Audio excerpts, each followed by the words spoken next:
All right. So let me get out my agenda here. All right, Lynn, I think we're ready. All right, would like to go ahead and call the meeting to order of the Weights and Measures Standard Division for Arizona Department of Agriculture. And we'll go ahead and turn it over to Mike to go ahead and take roll. All right, so our roll call, Lynn Hamilton. I am here. All right, Michael Mathers. Not here. Mark Ellery. Present. Leah Siggety I'm here. and Eric Edelin. Present. All right, Mr. Chair, we do have a quorum. All right. First order of business then is to go ahead and approve the June 27th meeting recording. Since it was recorded, I believe we just have to go ahead and call for a vote for that. You're correct. All in favor of approving those minutes? Say aye. Aye. Aye. Any opposed?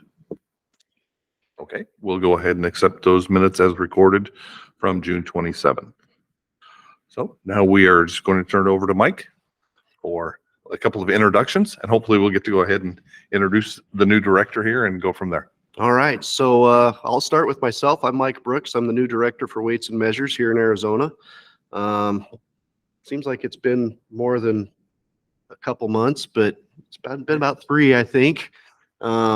So I started out with the division back in 2016 as an investigator up north, still based out of Flagstaff.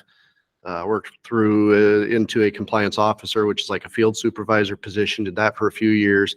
Got promoted to compliance manager. So I was overseeing all the commercial device programs, non-marijuana packaging, weighmasters, registered service agencies, representatives, retail pricing and all that fun stuff for about 1.5 years, and then got into this seat. So here we go. So welcome to our meeting here. And then we have our director, Mr. Paul Brierly. Okay. All right. Well, thank you. It's good to see you guys. First, I want to say thank you for your service. This is, I consider myself an industry guy more than anything.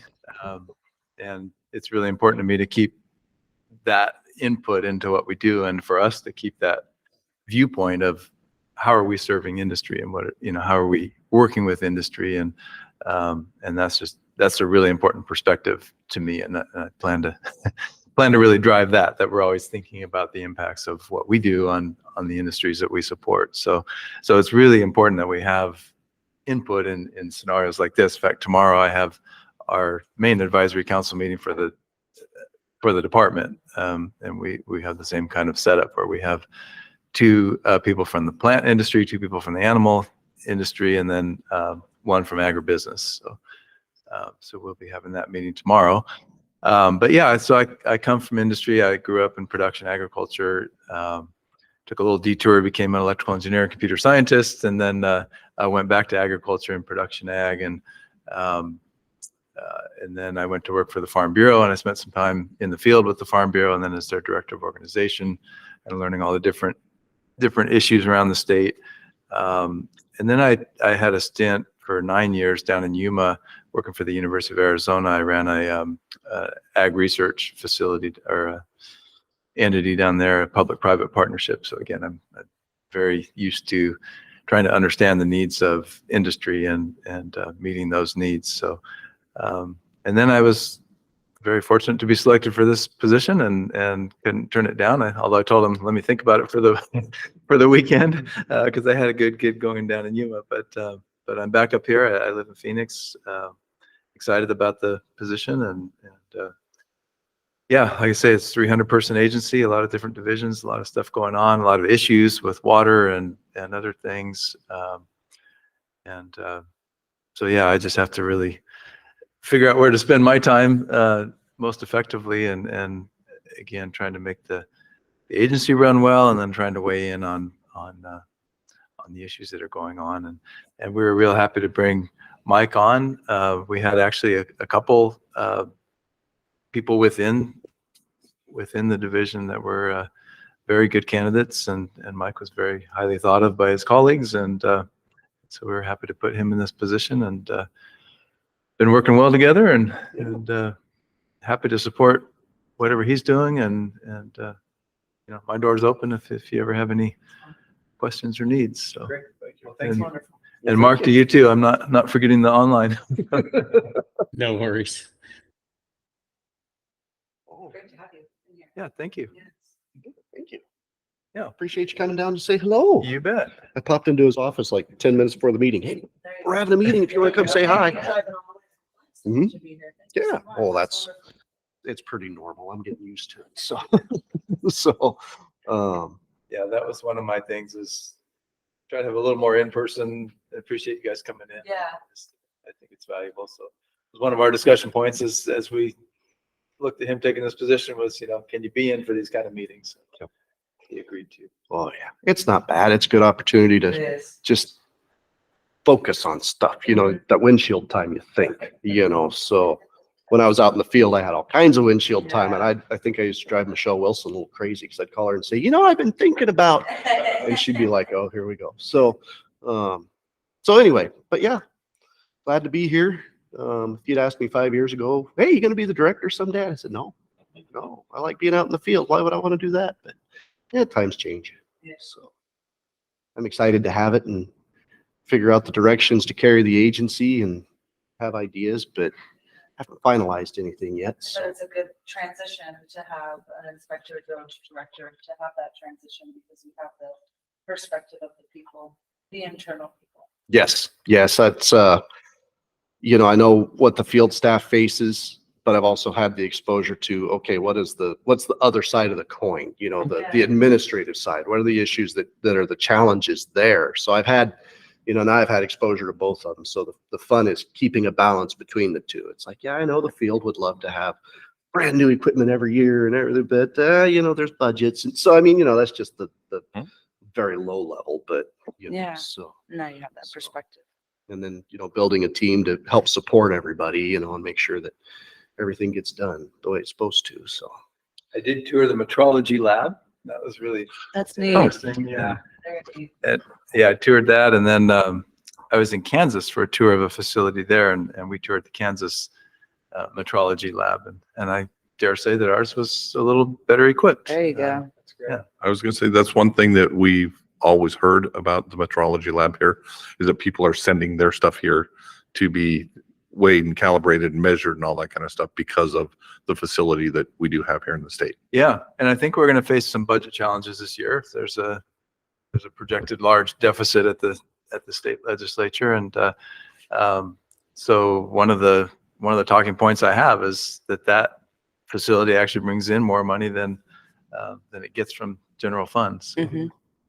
Oh, wow. That's nice to have that talking point. Well, yeah, what a nice perk. Yeah, Yeah. it should be able to protect it. Yeah. So, It's a profit. but yeah, so I'm here to support Mike and what he's doing, and I would say the same Please. for myself Great. too. Yep, great. I know that, why I signed up to be a part of this is to help be a voice for our industry, because I think sometimes we, in cannabis especially, may get a rap that we're not as put together as some of the other industries, and I'm here to prove the other. and dispel that. Yeah. So Well, my so- door is very open as well for questions. We are able to do tours. It's something that's kind of a misconception. I can sign you up. I would absolutely be honored to tour you throughout one of our cultivation Yeah, that would be neat. facilities or Yeah. something. We toured a fuel facility, and like I say, I've been to the metrology lab. I did an early tour of a dispensary when it was medical marijuana. Yeah.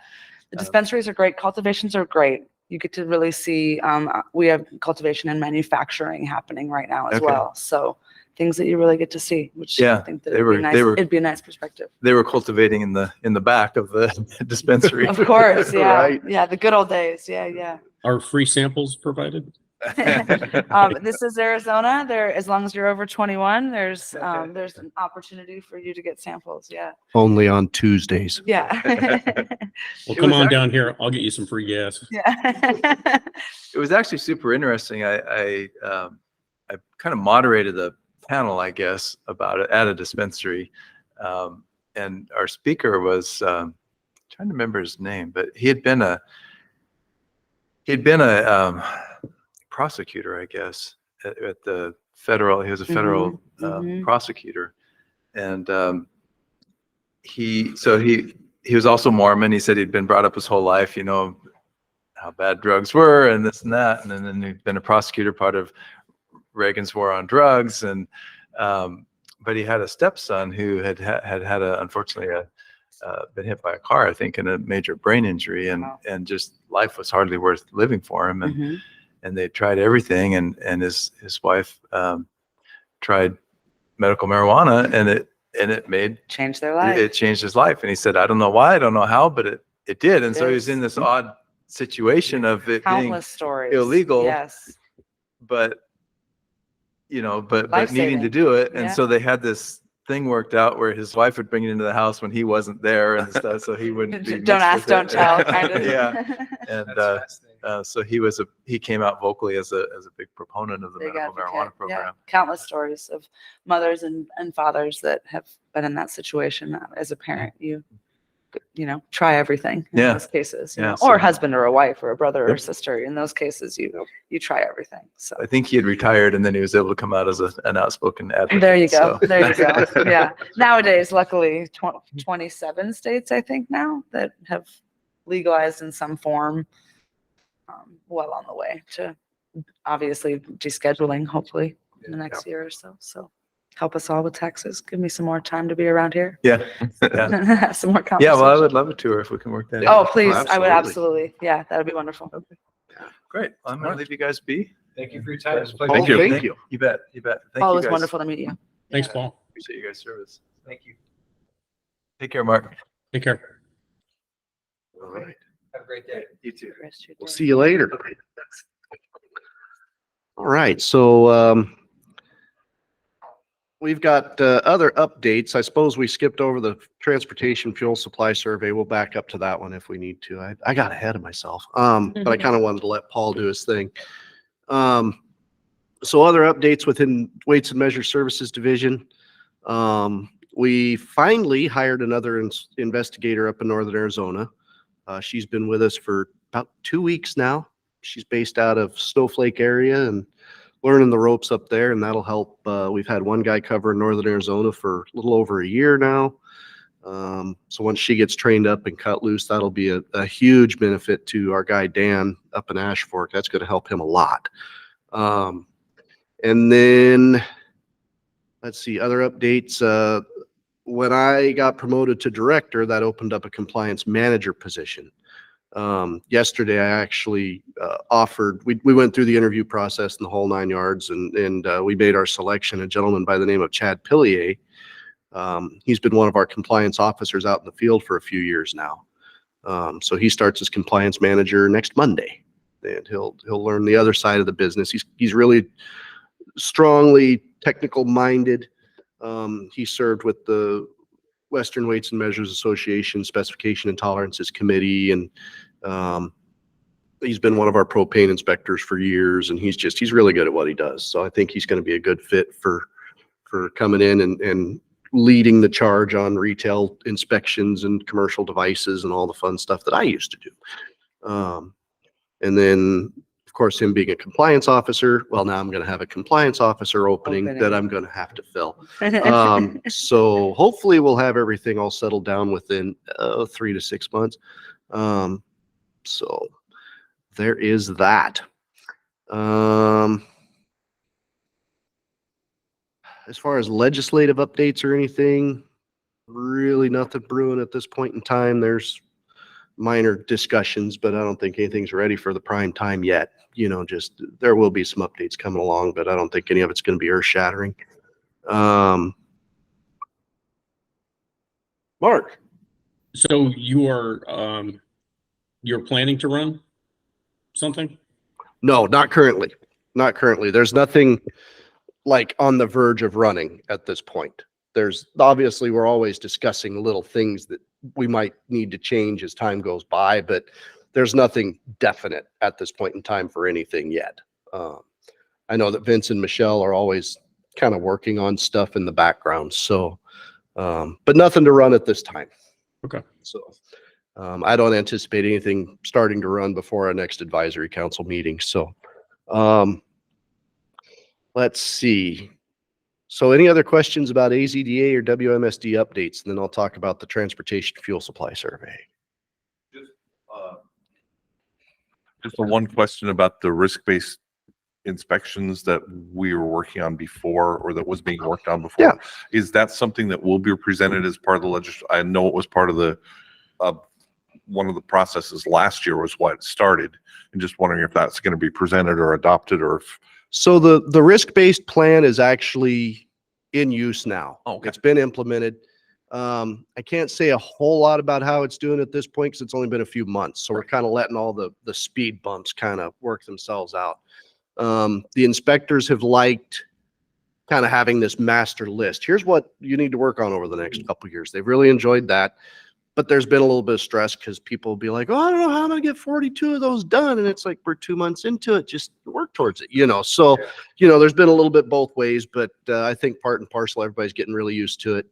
That was part of that came about from a recommendation from the Auditor General's office. So they came in and said, hey, you need to have a more risk-based plan for conducting your inspections.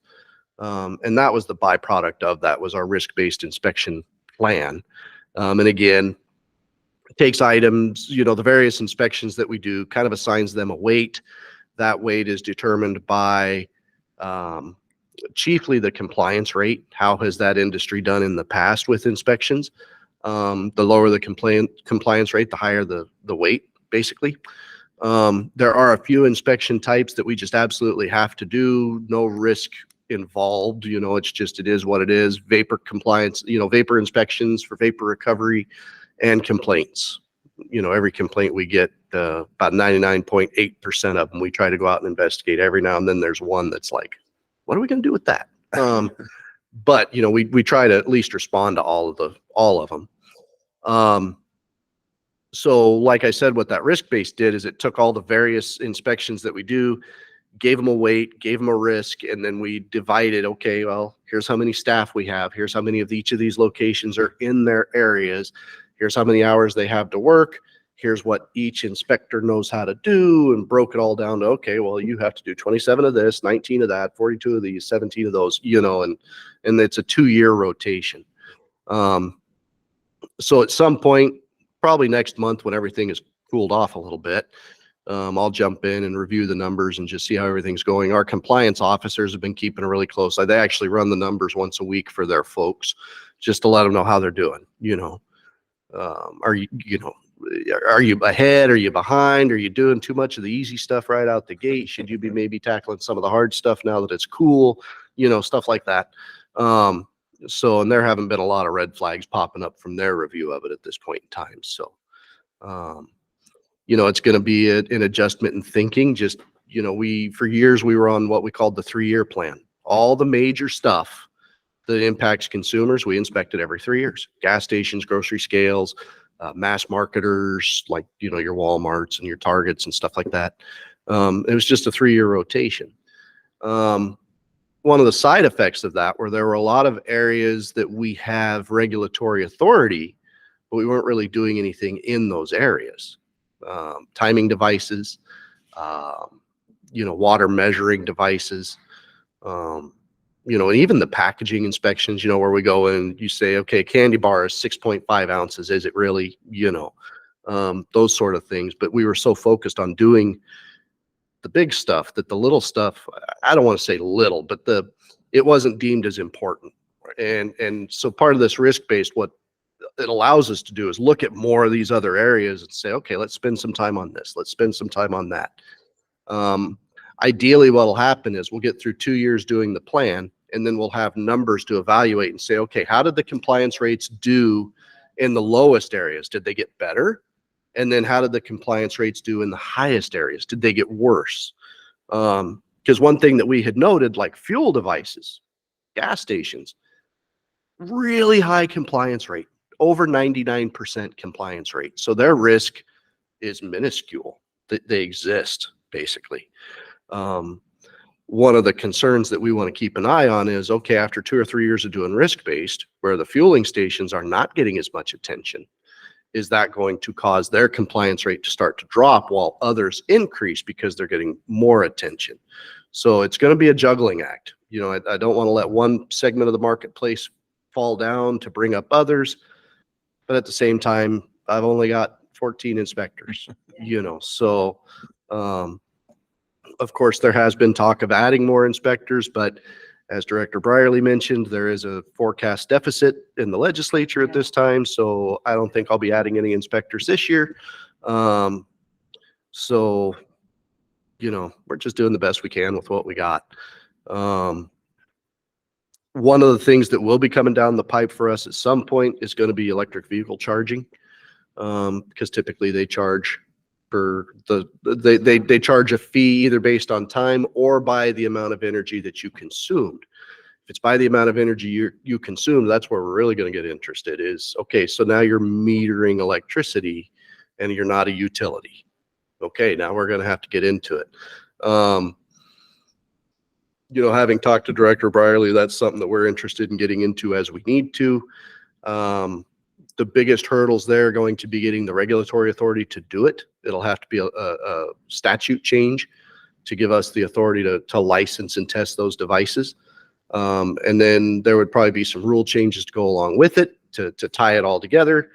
Okay, well, that's the easy part. Now we got to hire inspectors. I got to train inspectors. We got to buy test equipment. You know, so it's going to be a few year process, but we will start pushing in that direction at some point. So since we did just have a rule change not that long ago for the E15 stuff and everything else, where I'm not going to go bang on the door of the governor's office again and say, hey, we're back. You know, we'll get a few more things lined up before we start charging up to them.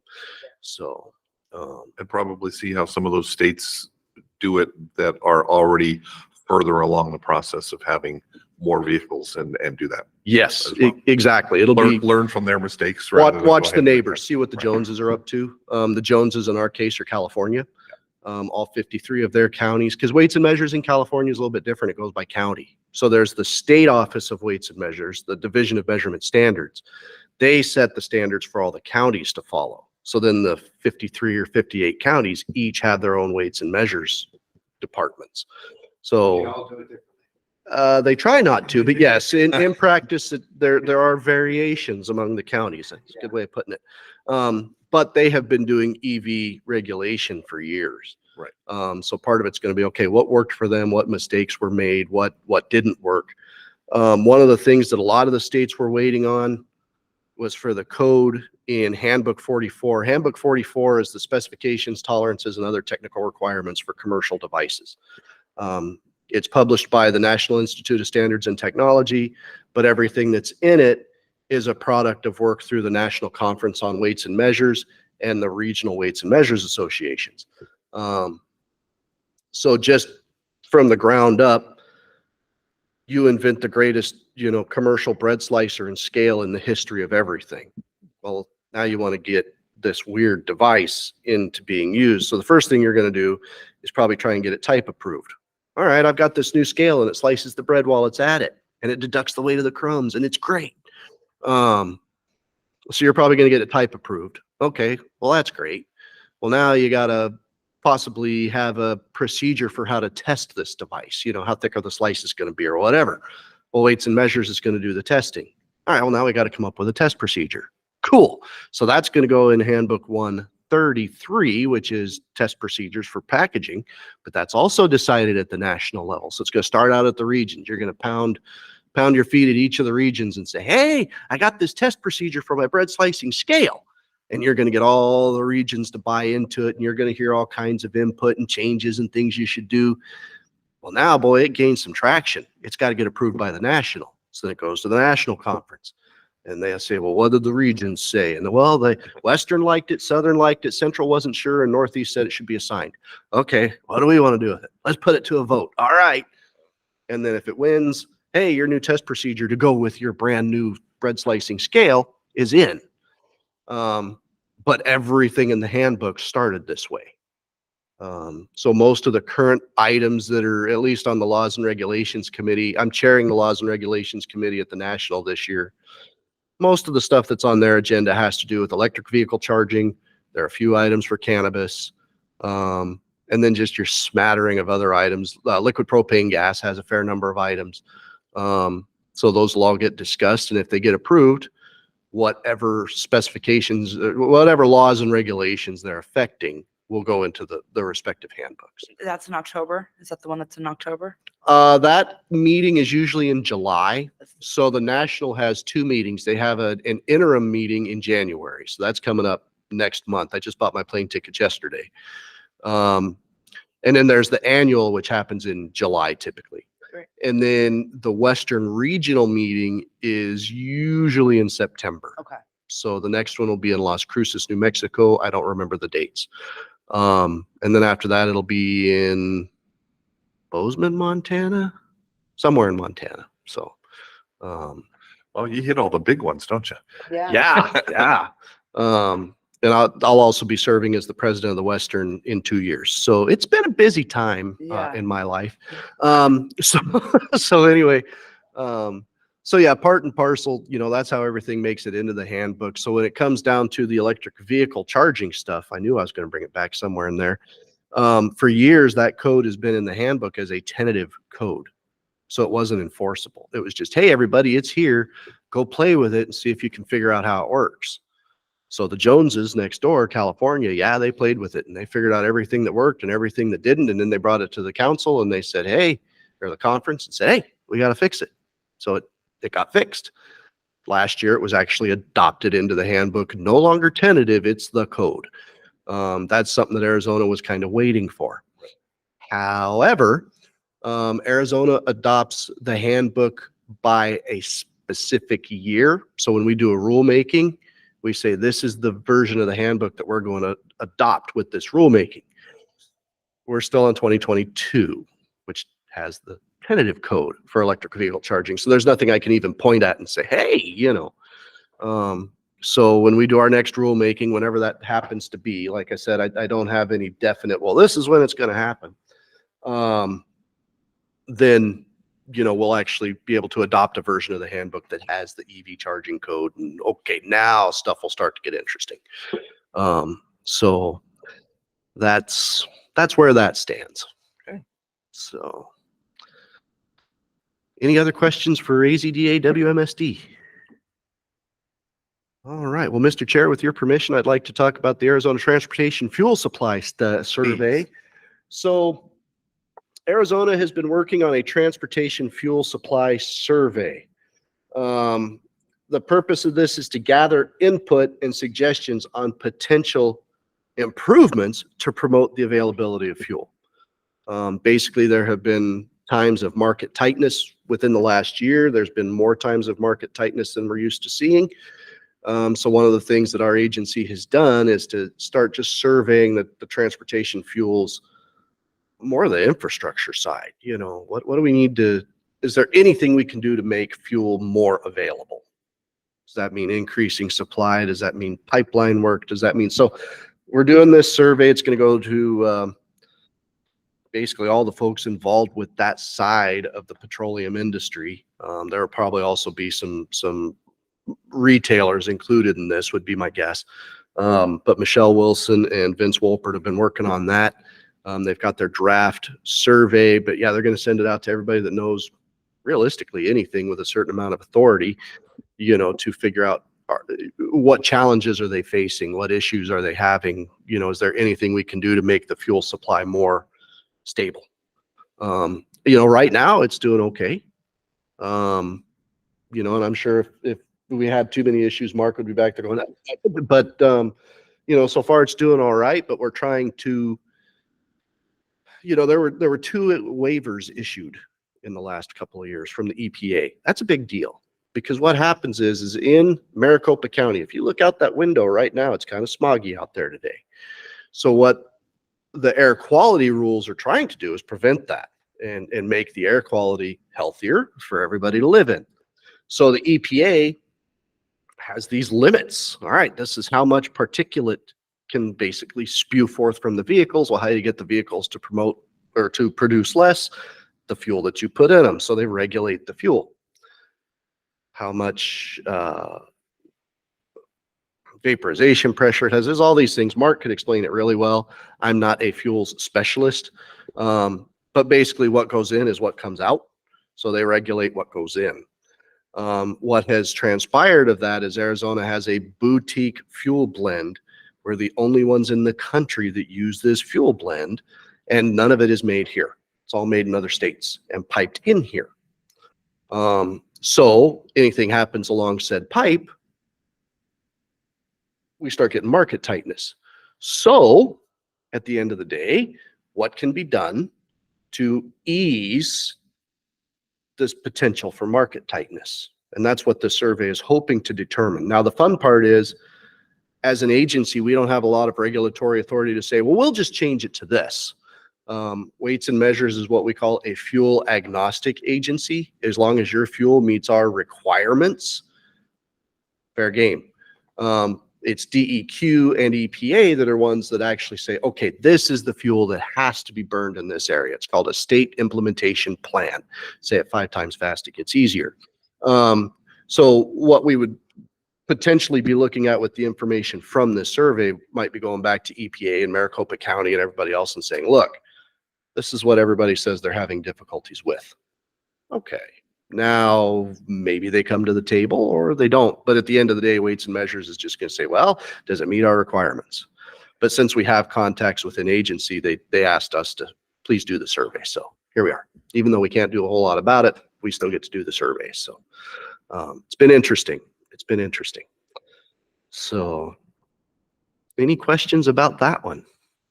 Hey, Mike. Sure. You know, after my tenure at Weights and Measures many years ago, I moved on to the governor's office as an energy policy advisor for Governor Napolitano. And before I came here, I did a report many years ago in the wake of the pipeline rupture in 2003. And I'm going to forward that to you if you haven't seen it already. And if anyone else is interested, it was a pretty comprehensive report, but it would provide a lot of information that you might be interested in as far as securing supply. It was a fantastic report, if I say so myself. But anyway, if anyone else is interested, let me know. But I will certainly forward it to you.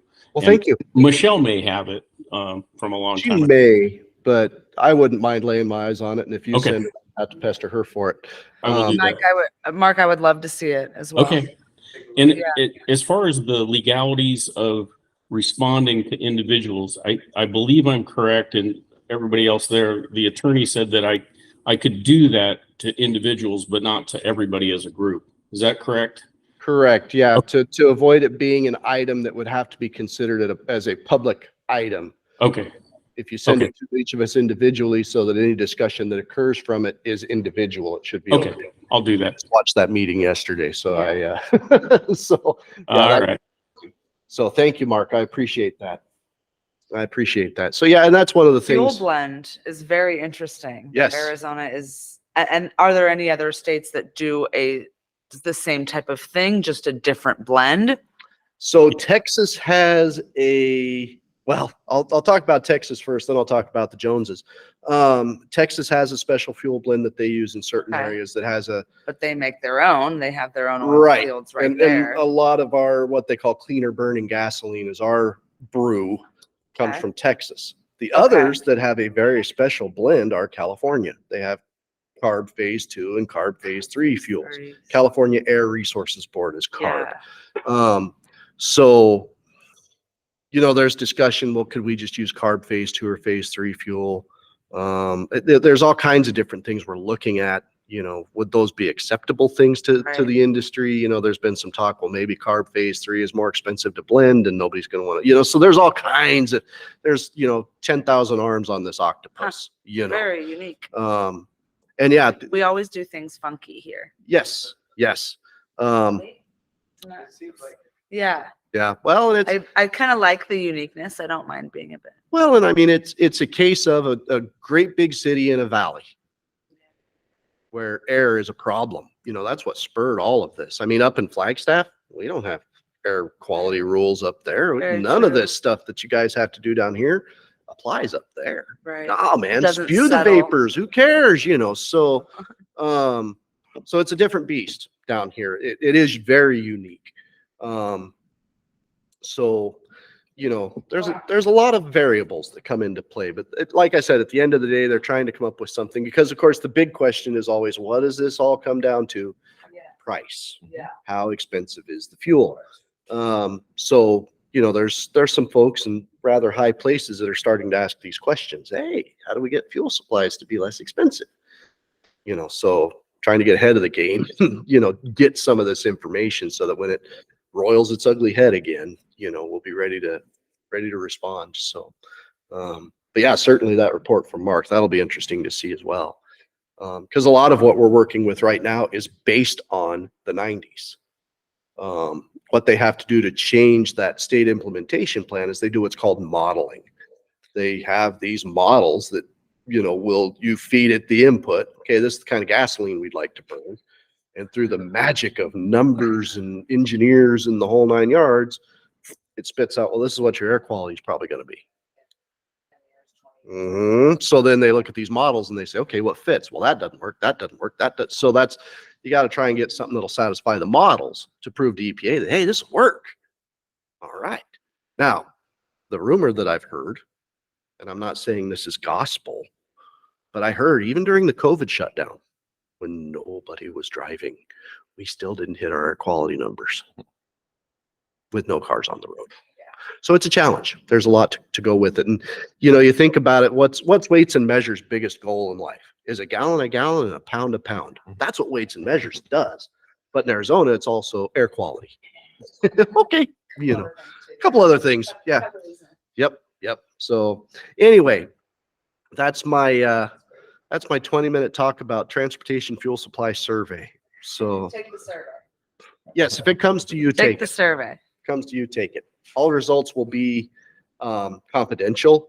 You know, we'll have to amalgamate them into something, but at the end of the day, it won't be, well, and this company said this and that. No, it's just going to be in general. The way to you get know. your voice heard. Yeah, exactly. So, and we will be, yes, sir. Oh, I was just going to say, I would encourage you, Mike, to send that to more people than maybe you plan. I think it's important to even the people at the table here that aren't involved in fuel. It's important to hear from them.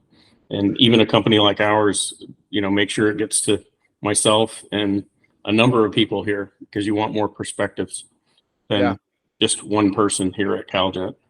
Oh, absolutely. And that's one thing, you know, Michelle's been using her contacts in industry because her contacts in industry go way back. She was the director of Weights and Measures for a while, but before that, she was in charge of the fuel quality and the air quality programs at Weights and Measures. So her contacts go back. So that's one of the things she's leveraging is, okay, how many people does she know in industry? A bunch. Hey, send this to everybody, send it to the people you know, send it to the people you talk to occasionally, send it to, just get it out there. The more the merrier. Data points are data points, you know. As a side note, Michelle and I worked together back in the 90s to develop the regulations for the cleaner burning gasoline program. And I was basically position she has now is what I was. Back then, she went off, she was at DEQ at the time, but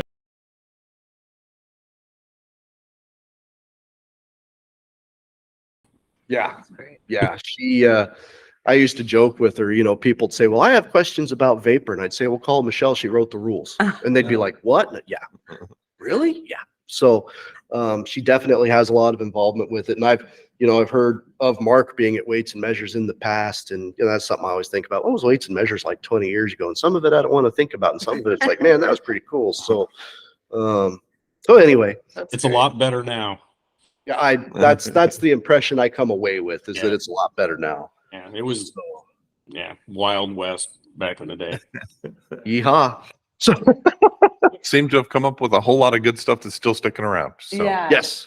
Well, state your service. and I mean, just for the history of it, Weights and Measures in this state started in 1912.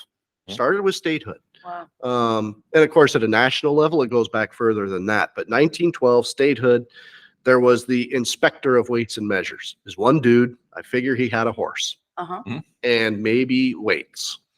And I've learned a lot about it going back through the historic reports of the national conference. They have all their meeting reports going back to, 1906 or whatever. It's been a lot of years that they've been going. So I read the one 1912. I'm looking through it, and Arizona sent us a letter, and their inspector says that things are going well. He hasn't really been able to get out to inspect anything yet because it's been really wet and he has no employees. But at some point, he will get out and start checking.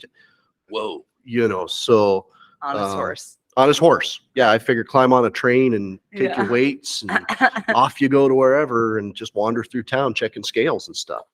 The apothecary. Yeah, pretty much. Back in the day, we also had all the electric meters and gas meters and everything at the utility level was one of our course. big responsibilities. We don't have that responsibility They currently. handle themselves. Basically, yeah, the corporation commission keeps an eye on them, and there's ways They that report they can in. resolve complaints and such. But yeah, we don't have anything to do with the utilities. Some other states do what they call the sub meters. So like the easy example, you live in an apartment. So the apartment complex buys all their electricity and it goes through their main meter. But then to each of the apartments, there's a sub meter that meters what you use and what you use and what you use. So WM then- does those. So then that's how the apartment company It's there, yeah. charges you for your electricity. So there's a lot of states that test those sub meters because they're not utility controlled. Of course. They're owned by the apartment company. And probably often messed with. Maybe. The trick is though, if you have weights and measures checking, you're not as likely to mess with stuff. That's the whole reason we are the referees on the field. Of In course. any area of the marketplace that weights and measures has a reduced presence, fraud proliferates. It can be intentional, it can be accidental, it can be whatever, but stuff starts getting Western if we're not there. Yeah. And the one example I'll give is the propane program. For years, we didn't touch propane. Somebody complained, we'd go out and do what we could with it.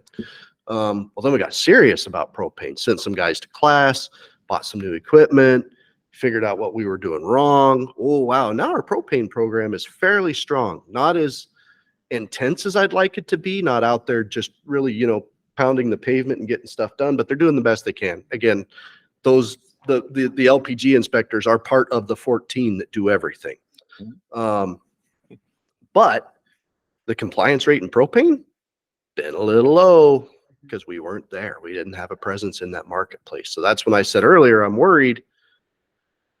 Get better in this area. Is it going to drag this area down? That's something I got to keep an eye on. So anyway, enough of my blabbering at this point. Does anybody have any other questions about that before I turn it back over to our chairman? All right. Well, Lynn, thank you for the opportunity to bend your Absolutely. ears. And then I didn't know if you had anything else as far as updates go. We did cover that when Paul was here. But I think we've covered that piece of it already, unless you had anything else. No, I think I'm good. Okay. Well, that takes care of everything on the agenda. We'll go ahead and put out a call to the public. I don't think there is any public on the phone or on the call. So then no need for an executive session. And as far as I'm concerned, we will still go on with the next meeting the way that we have done the last few years. Yes. And just go ahead in about 3 months. Mike will go ahead and send out a note to say, hey, when can we do this? Yep. Looking at probably quarterly, so in the next 3 months. Yep, exactly. And one thing that I would request is if you have any ideas for agenda items, please feel free to email them my And way. I have a question about that because and you recently watched the thing. Can I reach out to some of our other divisions? Like we have internal groups that we have in cannabis and ask them if they have any questions about recent inspections they have and bring those questions, or is that You- calling a quorum? No, the quorum is only of this body. Okay. So you can't take Lynn and Eric aside because at that point you constitute a quorum Of course. and talk about business that would come before this board, Yeah. this group. But if they have questions, like I hear rumors that not in our retails, we must be set up for success. So I've tried to give them the checklists and all of the things to set them up for the same. But they're having inspections that are taking an inanimate amount of time. Right. So, And that's something you could bring up as an advisory council item. yeah, Certainly. Talking to I'd like your- some more examples from them too. Yeah. And of course, I would also advise, if it's questions about specific inspections, you can always just come to the agency and say, hey, let's talk about them. I really do. I Either point them way. in Vince's direction for the most part. Yeah. If I can. Yeah. And also you can point them in my direction. I can Wonderful. take them to Vince if I need to. Yeah. So there's options there as well. Okay, but I'll ask out because I've gotten to know the program really well and some of the ways that they can ask, but I think that there's constantly like, oh, what are they, how's my next inspection gonna go? Well, Right. And at this point, well, I can't really talk about it because it's not, but, we can certainly discuss it. There's not a whole lot of movement going on there right now, but we're starting to get it figured out. At a national level, they're actually starting to acknowledge it for years because NIST, the National Institute of Standards, well, they're federal. So for years, cannabis, no, we can't talk about that. yeah, Still. yeah. It's They're just still, starting to put the agenda items in their national. yes. And NIST will actually talk about them now. They're like, okay, it's a Yeah. Schedule I drug, list. but That's the one here's what we're thinking, because the way I look at NIST, when we get to these meetings, they're the scientists in the room. They keep us out of trouble. We're all weights and measures guys, right? Oh yeah, we need something to do this. And NIST will be like, watch how you do that. Mhm. They're the grownups in the group. So now they can finally talk about it. Hey, it's been helpful. Yeah. Okay. Mostly. Great. So anyway, but yeah, if you have any questions, and I would encourage that for anybody in the room, anybody that happens to watch this online, if you have questions for the agency, get a hold of us. Yeah. Absolutely get in touch with us. My phone number's on the internet. I figured that out. So yeah, give us a call. May not have answers right away, but we'll dig into it. So we try to be as transparent as we can with what we do. And part of that is having the advisory council because, Right. if you guys have questions, you ask. Right. But I think the point I'm trying to raise is obviously we have a good reason to have an advisory council. If you have questions about what's going on, just kind of on a day-to-day, you can either bring it up to the council or if it's questions about anything specific, just call us. We can talk Okay. it through. Because yeah, I mean, you guys, including Mark hiding up here, I don't want to forget about you, but you're behind my head. You're here to tell us what are your concerns as industry? What do you want to see from us? What are your questions? What are your concerns? What are your comments? So, and that's when I talk about the agenda, what items are important. Don't worry if it seems silly, bring it up. Okay. Talk about it. We're You know. prepared.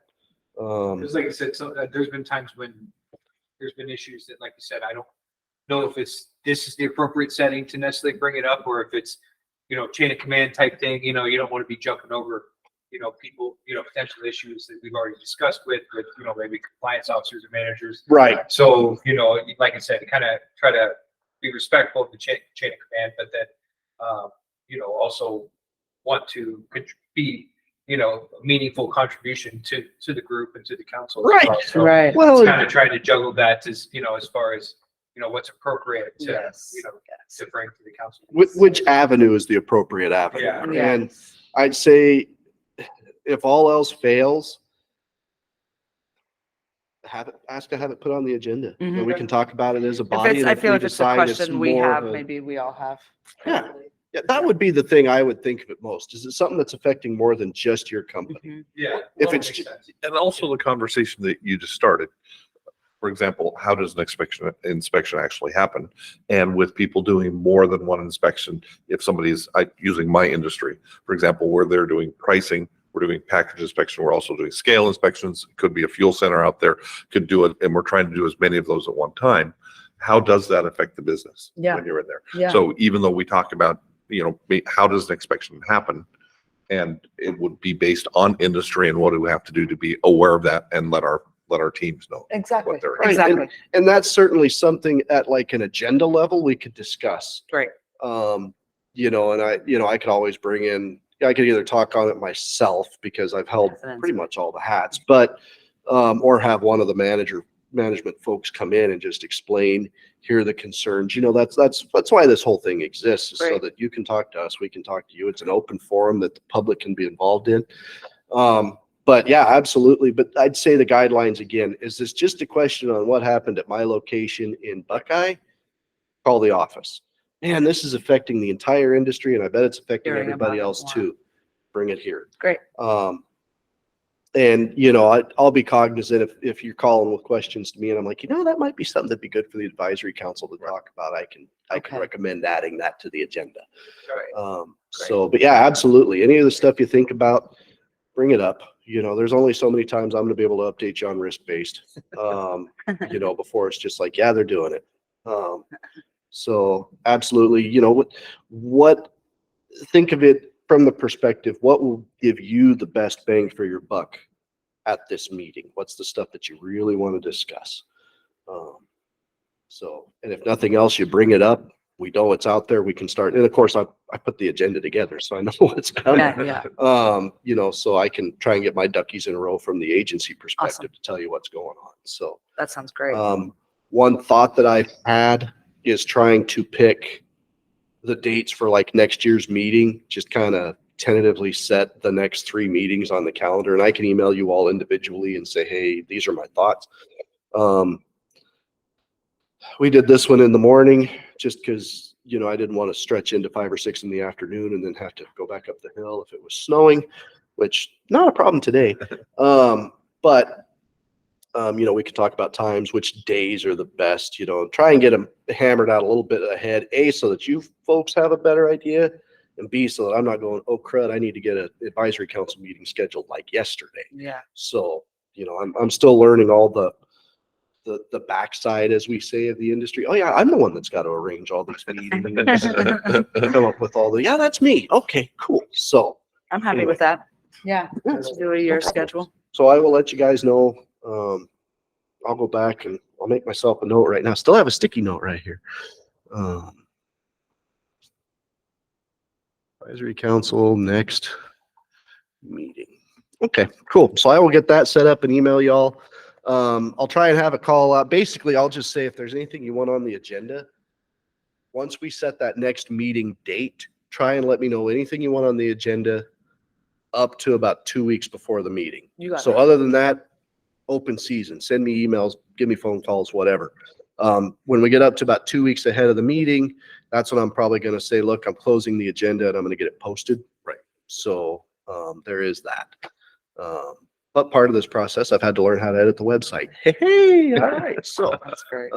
anyway, so do we have anything else from anybody else? Mark, you doing good?